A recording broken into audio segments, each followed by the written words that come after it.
SR Nagar colony వాసులు మాకు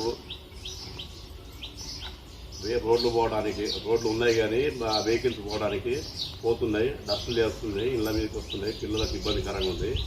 track పక్కన 40 ఫీట్ల రోడ్డు ఉన్నది కాబట్టి అది కంటిన్యూషన్ సాల్వ్ చేసి హాస్టల్ వరకు వెళ్తే ఆ రహదారి మంచిగా ఉంటుంది. ఈ కాలనీకి లోనకు వెహికల్స్ రాకుండా ఇబ్బందికరం అవుతున్నది. పిల్లలు గిట్ట రోడ్డు మీకు వస్తున్నారు కాబట్టి చాలా ఎప్పుడు ఏం జరుగుతుందో తెలియదు, భయంకరంగా ఉన్నది. డస్ట్ లేచి కూడా ఇళ్ళకి వచ్చి పిల్లలకు గొంతు పట్టడం, జలుబులు రావడం జరుగుతున్నాయి. కావున దీన్ని దృష్టిలో పెట్టుకొని కమిషనర్ గారు మా ఇబ్బందిని గ్రహించి 40 ఫీట్ రోడ్ను హాస్టల్ వరకు క్లియర్ చేయాలని నీట్గా చేస్తే అటు వెళ్ళిపోతారు, ప్రజలకు కూడా ఇబ్బంది లేకుండా ఉంటుంది. అది గమనించగలరని మా కాలనీ తరఫు నుంచి విజ్ఞప్తి చేస్తున్నారు. రిపేర్ కావడం వల్ల ఈ మనకు రోడ్లు లేక మాకు చాలా ఇబ్బంది అవుతుంది. ఆ దుబ్బ ధూళి వీటన్నిటితోటి ఇక్కడ ఆరోగ్యాలు ఖరాబ్ అవుతున్నాయి.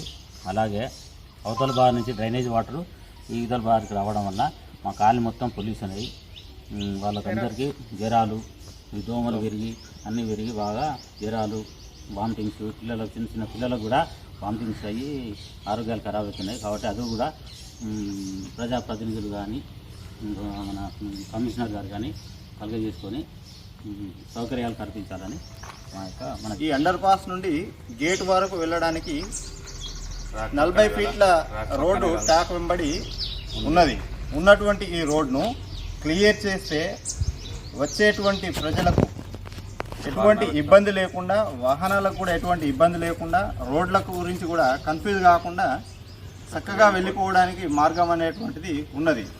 కాబట్టి మున్సిపాలిటీకి సంబంధించినటువంటి స్పెషల్ ఆఫీసర్ గారు, కమిషనర్ గారు ఈ విషయాన్ని దృష్టిలో ఉంచుకొని ఉన్నటువంటి రోడ్ను క్లియర్ చేయడం ద్వారా ట్రాఫిక్ అంతా అలా డైవర్ట్ అయ్యి వెళ్ళిపోయేటువంటి అవకాశాలు ఉన్నాయి.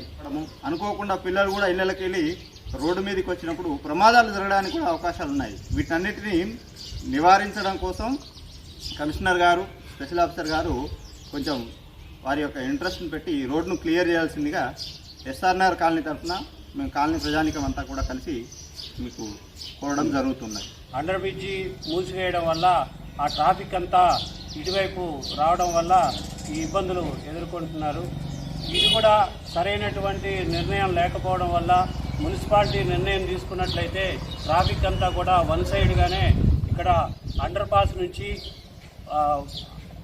గేట్ వరకు, రైల్వే గేట్ వరకు 40 ఫీట్ రోడ్డు ఉంది. హాస్టల్ మీదుగా ఎస్సీ హాస్టల్ మీదుగా అట్లాంటి దాన్ని వదిలిపెట్టేసేసి ఏదో నామమాత్రంగా ఈ అండర్ పాస్ కింద చిన్న పనులు చేయడం వల్ల వాళ్ళు వచ్చేవాళ్ళు కూడా ట్రాఫిక్ ఎటు రావాలో తెలియక వివిధ రూట్లో పోతున్నారు. ఏ రూట్ను ఏ వెహికల్ వస్తుందో తెలియదు, ఏ పిల్లలు ఏ వెహికల్ కింద పడతారో తెలియదు. చాలా భయభ్రాంతులకు గురవుతున్నారు ఈ ఎస్ఆర్ నగర్ కాలనీ వాసులు. కాబట్టి దయచేసి మేము చెప్పేది ఏంటంటే అవకాశం ఉంది, ఉన్న అవకాశాన్ని సద్వినియోగం చేసుకోండి. ఎందుకంటే రేపు భవిష్యత్తులో కూడా ఆ గేటుకి ఏ ప్రాబ్లం వచ్చినా కానీ ఆ ట్రాఫిక్ పర్మనెంట్గా ఇటువైపు అండర్ పాస్ మీదుగా వెళ్లే విధంగా ఆ 40 ఫీట్ రోడ్డు ఉపయోగపడుతుంది. ఉపయోగపడేటువంటి రోడ్డుని ఉపయోగంలోకి తీసుకురావాల్సినటువంటి మున్సిపాలిటీ వాళ్ళు నిర్లక్ష్యంగా వ్యవహరించడం ఇది తగదు.